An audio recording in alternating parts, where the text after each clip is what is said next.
Hey everyone, it's Robert Hall, and in today's video we're going over the GODOX AD300 Pro. Now this guide is hands-on with the unit itself, so it's all about what you can control on this flash. If you're instead looking for something about how to pair this with a trigger, how to use a trigger, you can find that right up in the top corner. Or you can find a link to the video in the description down below. First things first, we're going to screw the stand attachment into the bottom of the light, so you just line it up with a 1/4-20 thread on the bottom, and then tighten it down so that it doesn't go anywhere. And now you can place your light on the stand and tighten that down using the locking nut. Now down here we do have another locking nut on the stand attachment, and if you undo that, a little bit of a turn counterclockwise, now you've got access to tilt the light, and just a quick twist back and you're tight and in place. So lock down your light to the position that you want. Up here we have an attachment to release the modifiers. So to put a modifier on, all you have to do is line up the little nubs of the GODOX mount with the indents on the light and twist clockwise. And then to release it, pull this and twist counterclockwise. That's how you take modifiers on and off. And before you start using the light, make sure to remember to take off the protective cover. Now I've got the proprietary WB300P battery. This is the battery that comes included with the light, but just so you remember, this is backwards compatible with the battery from the AD200, which I believe is called a WB26 battery. But we're going to slide this into the battery compartment and just give it a firm press in the center to make sure it's locked in. And again, right here, this bottom right switch allows you to release the battery. We can turn it on using the power button in the bottom right corner. Now you can't just tap the power button, you have to hold it for a little bit. That ensures that you actually mean to turn it on, and rather than a little bump turning it on, maybe it's sitting in a case in a car and it's rubbing up against something, that won't turn it on. Next button up, we have the test button. So if we hit that, the flash will fire whatever the power level is set to. Now if we're at a higher power level, hitting the test button, you'll see that the red light takes longer to pop back on. So this tells you if the light is recycled or not. So if it's off, it's not recycled. As soon as it turns red, that means it's ready for another flash. Above that, we have wireless control. So if I press this button, you'll notice that this information up here disappears. We are no longer receiving a wireless signal. The only reason you would want to turn that off if you have another receiver that you plug in, such as a Pocket Wizard, to the sync jack on the side here, and you were triggering it to use it with another wireless system. But again, the whole point of purchasing into this system is that you can get a trigger that controls it, that can change its mode, that can do everything without ever actually coming up here and adjusting the light. Now to the right there, you see that H symbol that stands for high-speed sync. If I hold the wireless button, you'll see the high-speed sync symbol pop up in the top right corner of the display. Now again, this serves no purpose if you're using it with a trigger, because the trigger will automatically put the light into high-speed sync when it needs to be. But again, if you're using it with some type of external system and you're only sending out a fire signal and you need it to be in high-speed sync, that's how you can change it on the light itself. Now we've got the group and channel button in the top right corner. Hitting the group button will advance the group between A, B, C, D, and E. And it cycles around, and holding that button, you'll see that the channel up top in the upper left starts to blink. Now we can use this dial here in the bottom left corner to change the channel anywhere from 1 to 32. I leave my stuff on 5, so I'm going to press in on the dial to set it, and that means that the channel is confirmed, and if you bump anything, it's not going to change. Top left is the mode button, allows you to cycle between manual, multi or stroboscopic mode, and TTL function. This is another thing that you can do remotely from the trigger, so the only reason that you would use this mode button to change the mode is if you were using another wireless system and you had to program your multi-stroboscopic settings from the light itself. Now if we do want to change the stroboscopic settings from the back of the flash, hitting set will allow you to change the hertz, which is the number of flashes per second.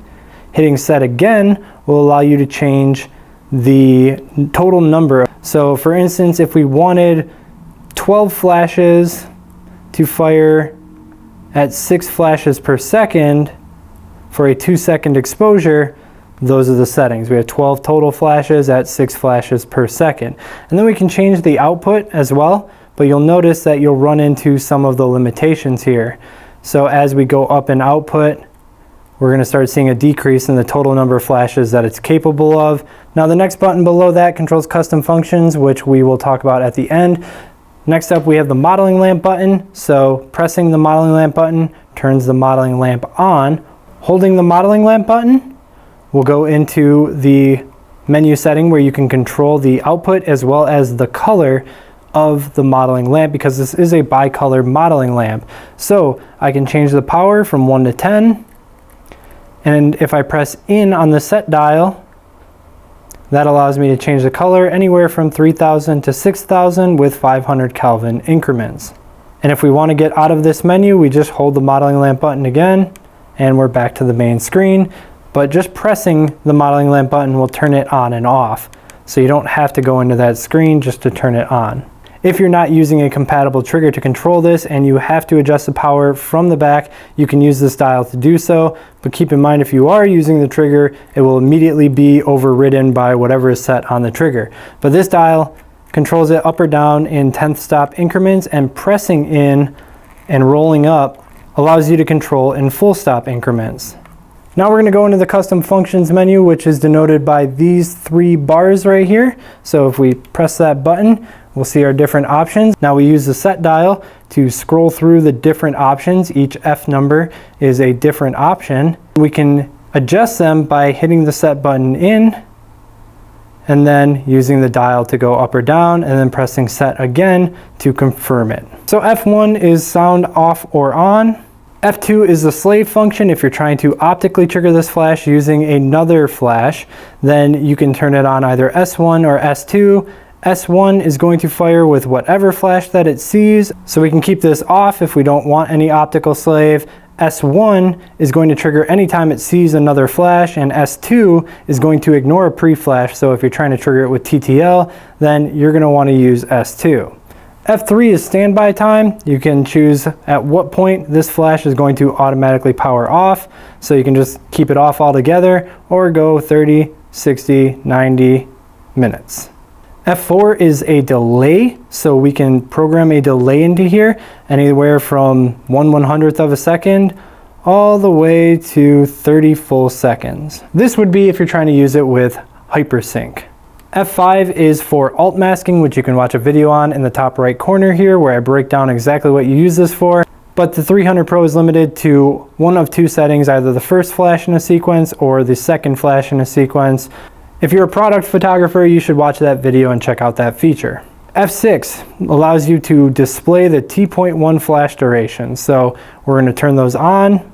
The T.1 flash duration is a metric used to determine its action stopping potential, and basically as we drop the power of the light, that number is going to go up, which means it's better for freezing action. So this is handy if you're really trying to maximize your ability to freeze action. You can see that figure right there.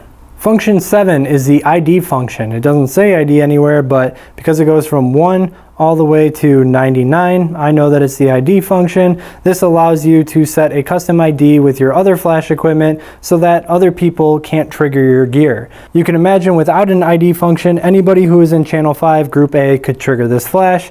Using the ID function gives an extra added layer of security. That way they would have to be in ID number 82 to trigger this flash. So if you're in a place where a lot of people use GODOX lighting and you might be in the same vicinity as them, then you can use this feature to make sure that nobody else is able to trigger your light. F8 is color stable mode. You can see the C at the top here for color.